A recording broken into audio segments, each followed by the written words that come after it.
औज़ुबिल्लाहिमिनश्शैतानिर्रजीम बिस्मिल्लाहिर्रहमानिर्रहीम। अस्सलाम वालेकुम प्यारे बच्चों, उम्मीद है कि आप सब खैर आफियत से अपने अपने घरों में होंगे। तो आज हम स्टार्ट करने जा रहे हैं क्लास 12th के लिए। आज का जो टॉपिक है वो है नॉन प्रॉफिट ऑर्गेनाइजेशन। ये यूनिट फर्स्ट है 12th क्लास का। तो आज हम देखेंगे नॉन प्रॉफिट ऑर्गेनाइजेशंस क्या होती है। हमारा जो पहला यूनिट है वो है non for profit organisations. Non for profit organisations. तो और जैसे कि आपको पता है, as you know that every business is doing its work to earn profit, to earn the profit. The purpose of any business organisation is to earn profit, is to earn profit. यानी हर एक business जो organisation है उसका यही मकसद है कि हम ज़्यादा से ज़्यादा मुनाफे कमाएं। लेकिन some organisations are there, they are not working for that they can earn the profit, they can earn the profit.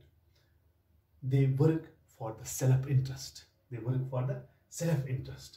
तो ये क्या है non profit organisation? Non profit organisation वो होता है जो प्रॉफिट के लिए काम नहीं करते हैं, बल्कि they work for self interest, अपने लिए वो काम करते हैं कि अपने तस्कीन के लिए। नॉन प्रॉफिट ऑर्गेनाइजेशंस और those organisations whose basic aim is to serve the society. जो नॉन प्रॉफिट ऑर्गेनाइजेशन होते हैं, इसका मतलब इसका पहले है नॉन प्रॉफिट, जो प्रॉफिट के लिए काम नहीं करते हैं, non profit organisations.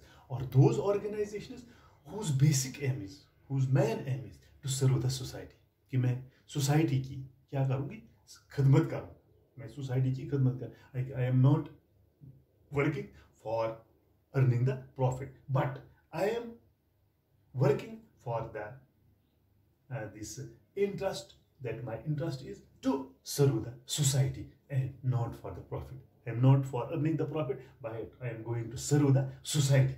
I am going to serve the society. Known for profit organizations or those organizations whose basic aim is to serve the society and not for the not for the profit. Like वो क्या करते हैं, subscriptions करते हैं, donations देते हैं, grant in aid from the government agencies etcetera etcetera. So there are some organizations whose basic aim is to serve the society. They work for the benefit of the society as a whole. They work for the benefit of the society as a whole. वो काम करते हैं society के लिए, कि society के लिए मैं कुछ करूं, कि मेरा एम ये नहीं है कि मैं खाली प्रॉफिट ही कमाऊं, क्योंकि हर एक बिजनेस का यही एम होता है कि वो ज़्यादा से ज़्यादा मुनाफा कमाए। लेकिन जो नॉन प्रॉफिट ऑर्गेनाइजेशन होते हैं और those organisation, the basic aim of these organizations is to serve the society and not for the profit. They are not for the profit. They work for the benefit of the society as a whole. They are called non-for-profit organizations or non-profit organization. Non-for-profit इन्हीं को कहेंगे non-profit organizations. उनको हम कहेंगे they are not working for earning this profit, but they are, the basic aim is that they are serving the society. They are called the non-profit organizations or non-profit organization. They are formed for some idealistic purpose to provide the service to its members and general in public. They want, there are some members they can help them, and particularly वो general में public को क्या करते हैं, मदद करते हैं। क्या their services to help the public in general. The main aim of these education initiatives, the main aim of these is these non-profit organizations, that their aim is maybe educational, regional, charitable or social welfare for the people at large. जो religiously तौर, educationally तौर या किसी को खैरात देते हैं, वो इन इदारों को उनको वो मदद करते हैं इस गर्ज से, ताकि मैं उनकी खिदमत करूं। मेरा ये एम नहीं है कि मैं मुनाफा कमाऊं, They are working in various variety of forms ranging from small to large. यानी छोटे से बड़े तरीके तक वो उनको मदद करते हैं, उनको क्या करते हैं, वर्क करते हैं। They are working for the benefit of these as religious या एजुकेशन इंस्टीट्यूशंस उनको मदद करते हैं and they are working for the shape of resident welfare associations या charitable है dispensaries है religious है societies है however in large form they are working in the shape of hospitals बड़े बड़े जो अगर हम देखेंगे large form they are working in the shape of these hospitals है schools है colleges है या bar councils etc. The main aim of these non-profit organizations is that the source of their income or subscriptions तो क्या subscriptions करते हैं donations करते हैं income from investment and grants aid from any government agencies they can take and serve these humanity or society the funds raised by these organ or credit to the capital fund and general in fund in the balance which goes to accumulate due to the capital receptors of the year जो उनका जो ये main source है क्या income का वो है subscriptions है उनको डोनेशन देते हैं उनको income from receive from grant and from government agencies तो उन्हीं के तरीके से वो फिर सोसाइटी को क्या करते हैं मदद करते हैं इनका एम यही नहीं होता है कि मैं ज़्यादा से ज़्यादा मुनाफा कमाऊं लेकिन इनका एम यही होता है कि मैं इस सोसाइटी को क्या करूंगा मदद करूंगा the objective of these non-profit organizations is to achieve the goals for which they are created to evaluate the performance of the organization in terms of achieving their goals for they were created तो यही होता है कि इनका काम यही होता है कि they can serve the humanity the main aim of this service is the basic aim जो इसका basic aim है that they are going to serve the society इसका ये feature है या इसका ये main aim है they are going to serve the society they are working for the benefit of the society as a whole क्या वो क्या करते हैं वो society को as a whole वो क्या करते हैं उनकी वो मदद करते हैं society as a whole तो non-profit organizations क्या होते हैं they are formed some idealistic purpose such as religious जो मैंने पहले कहा charitable or providing education earning of profit can never be their aim जैसा कि आपको पता है कि जो भी ऑर्गेनाइजेशन है उनका मेन मकसद होता है अगर वो बिजनेस करते हैं उनका मेन एम यही होता है कि मैं ज्यादा से ज्यादा मुनाफा लेकिन जो नॉन प्रॉफिट ऑर्गेनाइजेशन है इनका यह एम नहीं होता है कि मैं ये ज्यादा से ज्यादा मुनाफा करूं earning of profit can never be their aim because they want us to serve the society they want us to serve the humanity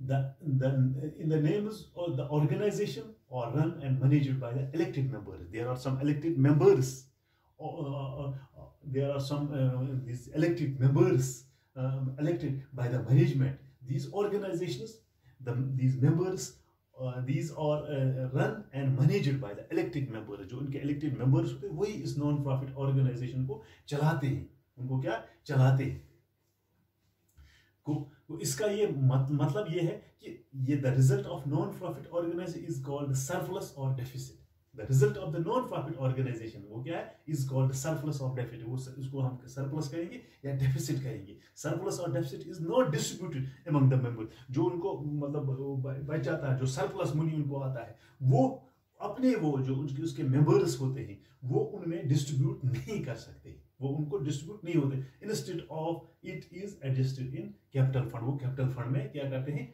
adjust करते हैं तो इसका जो फाइनेंशियल स्टेटमेंट है non profit organisations include receipts and pay जो हम आगे पढ़ने जा रहे हैं रिसेप्ट्स एंड पेमेंट्स के लिए वो एक्सपेंडिचर एंड बैलेंस शीट को बनाना पड़ता है तो जो हम आगे चलेंगे तो हम देखेंगे कि रिसेप्ट्स एंड पेमेंट्स में किस तरह हम इसको बनाएंगे तो दो it is not a profit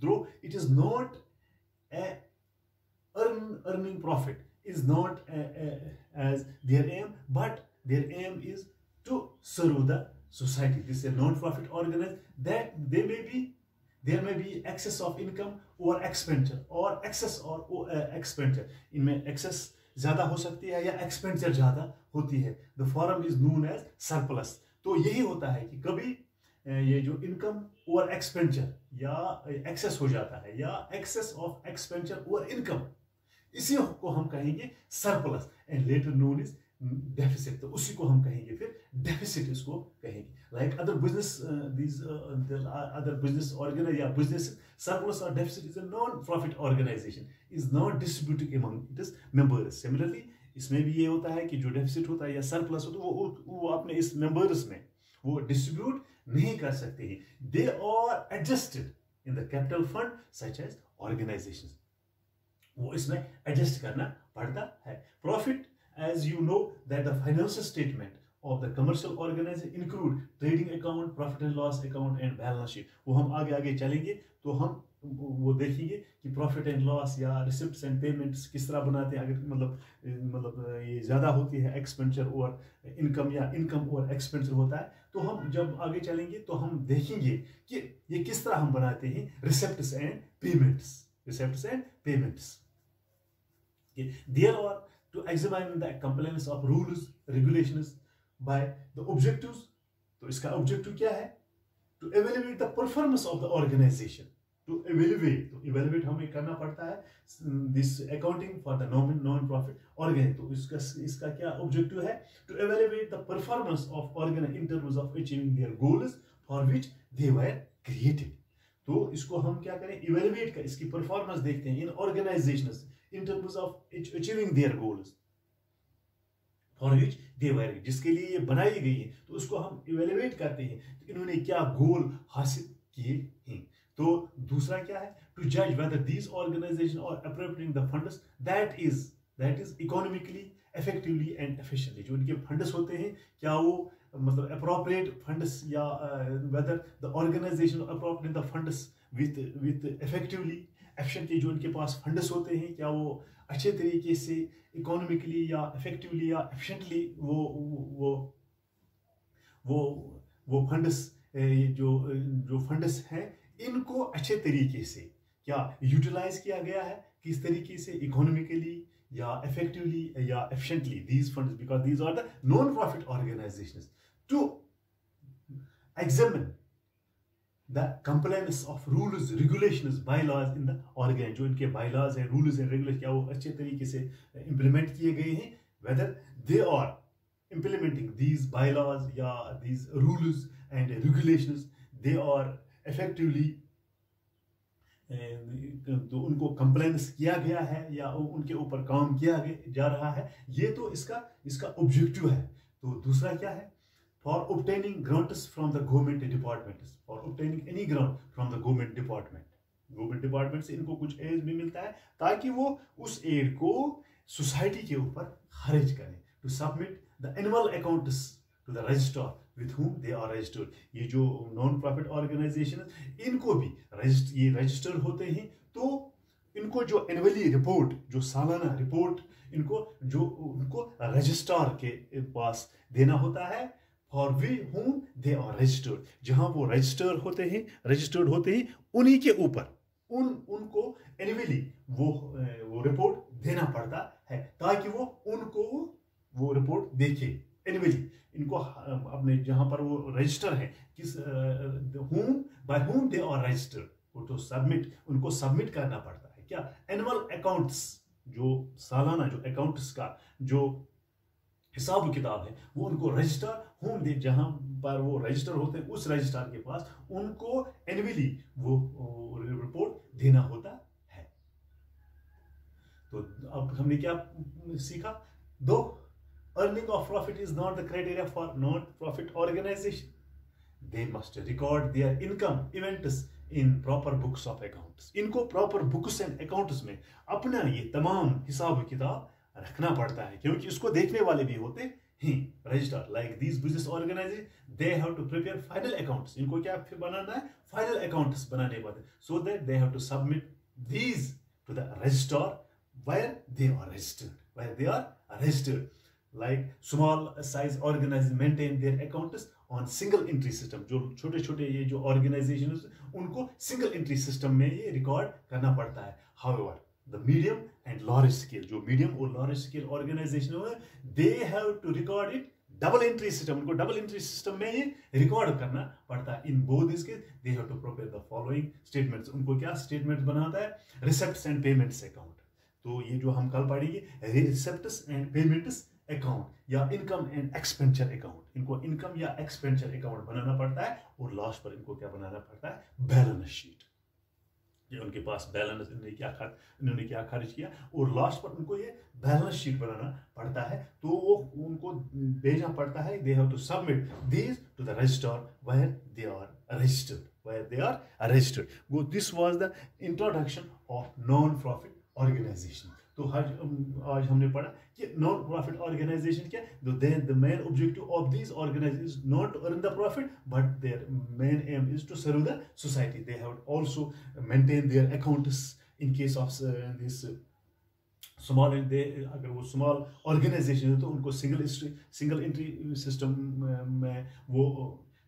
system में वो रिकॉर्ड करने पड़ते हैं। अगर मीडियम या लार्ज स्केल पर तो उनको डबल एंट्री सिस्टम बनाना पड़ता है, उनको पेमेंट्स एंड रिसेप्ट्स भी बनाने, अकाउंट्स बनाना पड़ता है। पेमेंट क्या आते हैं, रिसेप्ट क्या होते हैं, हमने क्या क्या पे किया है, उनमें क्या क्या रिसीव किया है, या इनकम एंड एक्सपेंस स्टेटमेंट उनको बनाना पड़ता है, और लास्ट पर उनको बैलेंस शीट बनाना पड़ता है। तो कल हम पढ़ेंगे इन income payments and receipts account हम कल देखेंगे, और आहिस्ता आहिस्ता हम आगे बढ़ेंगे। तो ये था आज का टॉपिक, नॉन प्रॉफिट ऑर्गेनाइजेशंस। मुझे उम्मीद है कि आपने आज पढ़ा नॉन प्रॉफिट, और मुझे उम्मीद है कि आपको ये नॉन प्रॉफिट ऑर्गेनाइजेशंस का जो इंट्रोडक्शन है ये आपको पूरी तरह से समझ आया होगा। शुक्रिया।